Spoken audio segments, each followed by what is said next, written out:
Kamis siang, Mahkamah Konstitusi mengumumkan pengabulan permohonan Effendi Ghazali tentang pelaksanaan pemilu serentak.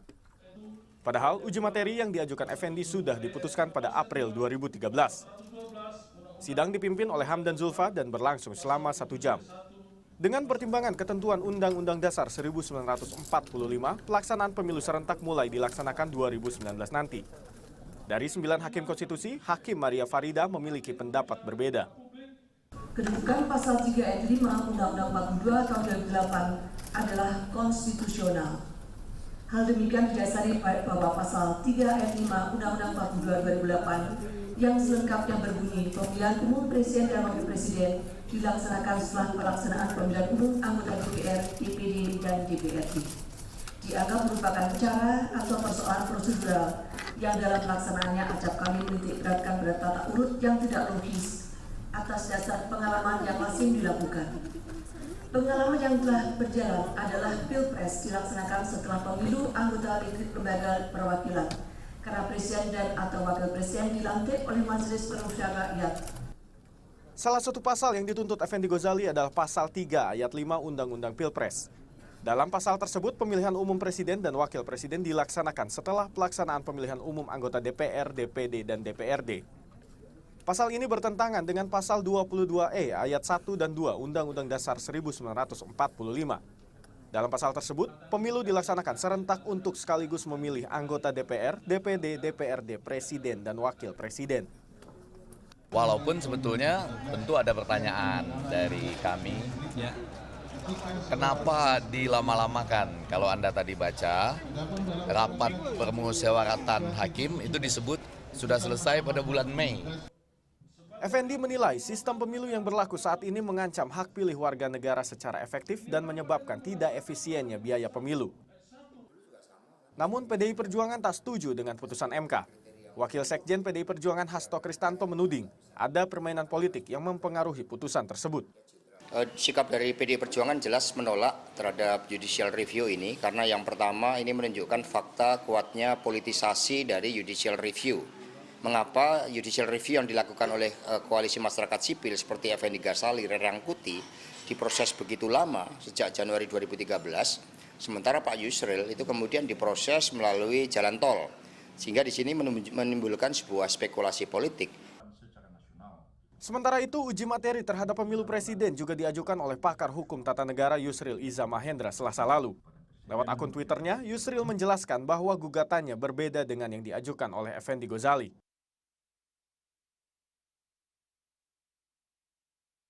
Yusril menganggap putusan MK terkait gugatan Effendi syarat dengan kepentingan partai politik. Yusril juga menilai jika putusan MK sudah sah namun baru diterapkan pada 2019 nanti, maka hasil pemilu 2014 yang memilih anggota DPD, DPR, DPRD, dan Presiden inkonstitusional.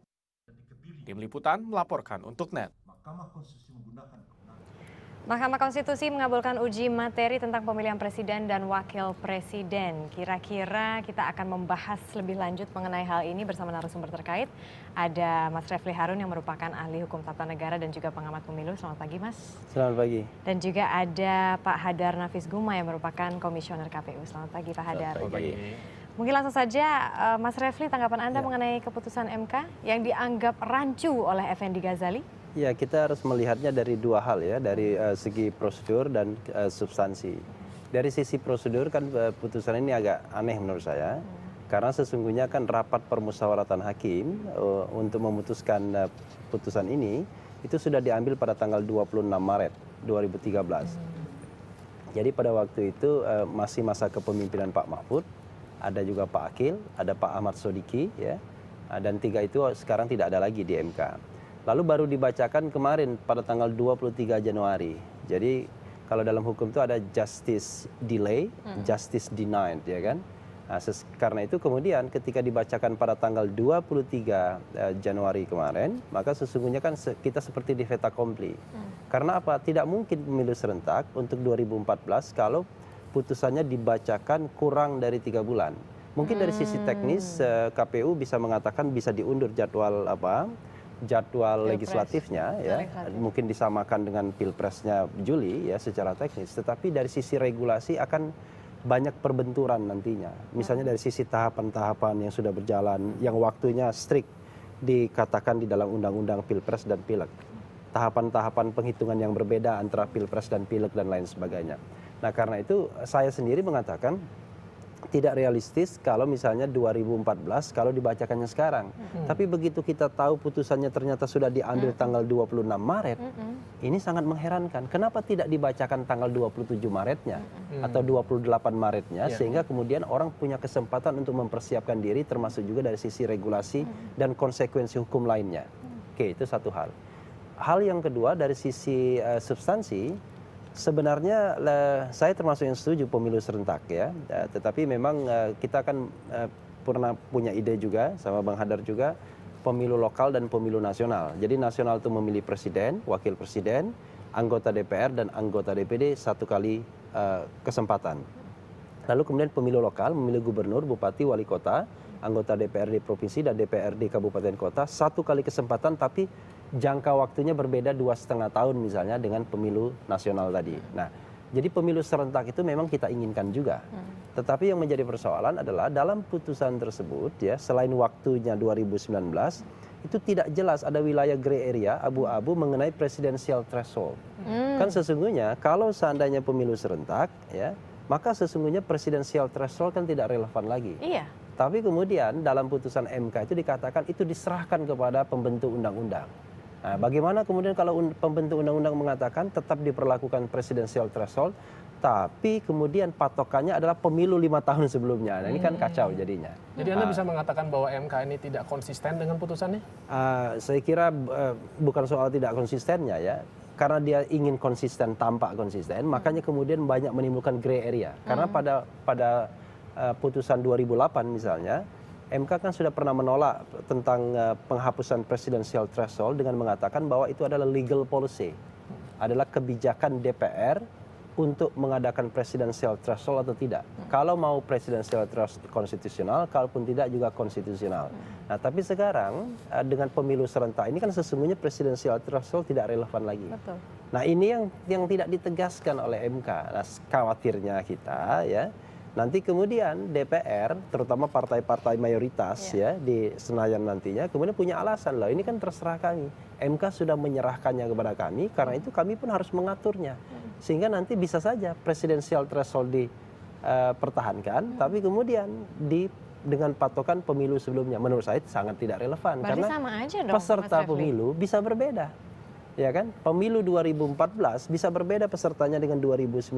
Nah, karena itu menurut saya kalau kita misalnya mau membentuk undang-undang yang adil, ya, rasional, ya, maka sesungguhnya presidensial threshold harus ditiadakan mulai 2019 itu. Tapi sekali lagi saya menyayangkan, mengapa presidensial threshold itu tidak dihapuskan sejak pemilu 2014 ini?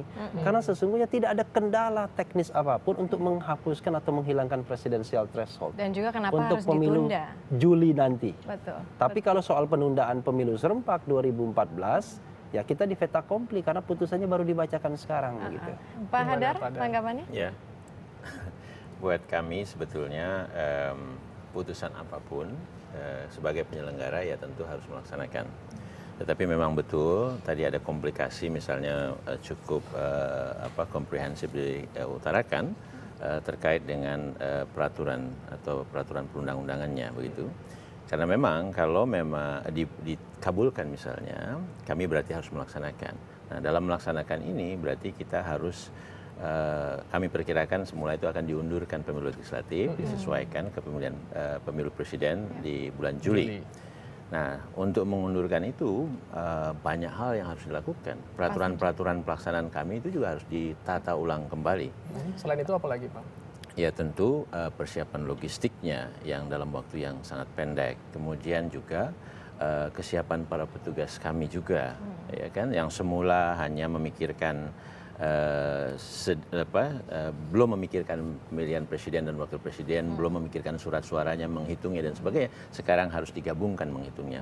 Prosesnya juga harus disatukan gitu. Daftar pemilihnya juga bagaimana? Di undang-undang kan dibedakan. DPT pemilu legislatif itu akan menjadi DPS pemilu presiden. Ini kok disatukan? Nah, berarti itu pasal-pasal itu bagaimana misalnya. Jadi ini ada memang betul ada komplikasi-komplikasi. Dan itu sebagian wilayah DPR, bukan wilayah. Betul, bukan KPU. kami sebagai penyelenggara. Tetapi intinya ya tadinya kami bayangkan kalau itu dikabulkan, kami akan cukup repot. Sekarang kerepotan itu sudah tidak ada. Sebetulnya Sekarang kalau tinggal misalnya- tetap aja kita terus konsentrasi mempersiapkan pemilu legislatif. Kalau- Kemudian selesai kami akan menyiapkan pemilu presiden, wakil presiden. Kalaupun Kira-kira begitu. misalkan, Ya. karena masih ada ini kan permohonan dari Yusril Iza Mahendra Iya, juga. iya, betul. Misalkannya Iya. pun Ya. Pak Hadar, 2014 itu sudah pemilu serentak. Kira-kira sebetulnya untuk memastikan bahwa pemindahan Ya. beberapa atau penyesuaian beberapa keperluan pemilu itu Ya. sebetulnya membutuhkan waktu berapa lama sih Pak Hadar? Untuk pemilu legislatif ini didesain ya, itu persiapannya sudah sejak bulan Juli tahun lalu.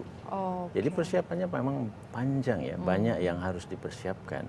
Jadi kalau toh ini memang akan dikabulkan, maka persiapan itu menjadi sangat pendek, ya banyak yang harus dirubah. Itulah yang menjadi rumit ya, apa yang telah kami siapkan harus kami tata ulang kembali. Juga para pemilih kita gitu, oh katanya dipisah, kok sekarang digabung yang selama ini belum pernah dibicarakan. Nah, tetapi sekali lagi buat kami penyelenggara tentu haruslah menjalankan tugas ini. Gitu. Nah, sekarang misalnya ini ya yang bisa jawab ini mungkin enggak yang diupayakan Pak Yusril itu bisa menghasilkan putusan yang berbeda. Iya, Tanya ke sini. silakan Mas Refli. Ya, jadi begini, sebenarnya kan dengan dibacakannya putusan kemarin, putusan dari Effendi Ghazali ini kasusnya, maka sesungguhnya permohonan Pak Yusril itu sudah tidak relevan lagi begitu. Karena tidak mungkin rasanya Mahkamah Konstitusi berubah sikap hanya dalam jangka waktu misalnya 1 atau 2 bulan ke depan.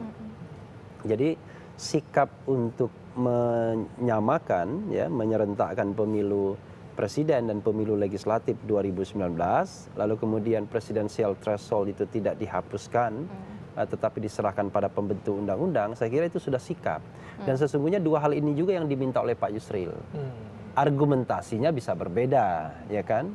Tapi maksudnya sama. Tapi dia begitu. mengatakan begini Mas Refli, dia mengatakan bahwa oke, Effendi Ghazali dengan saya berbeda karena Effendi tidak memberikan solusi, sementara saya memberikan solusi. Dan sejauh ini sudah 7 kali loh Yusril Iza Mahendra ini memenangkan ketika dia memohon sesuatu, uji materi itu dia menang. Ya, yang 7 kalah kali. banyak juga kan kalau yang kalah nggak diomongkan kan biasanya kan. Tapi begitu. pendapat Anda tentang itu misalnya pun karena Yusril Iza ini sudah memiliki, saya punya solusi, ini solusinya. Anda tidak bisa istilahnya menolak solusi ini karena solusi saya make sense gitu.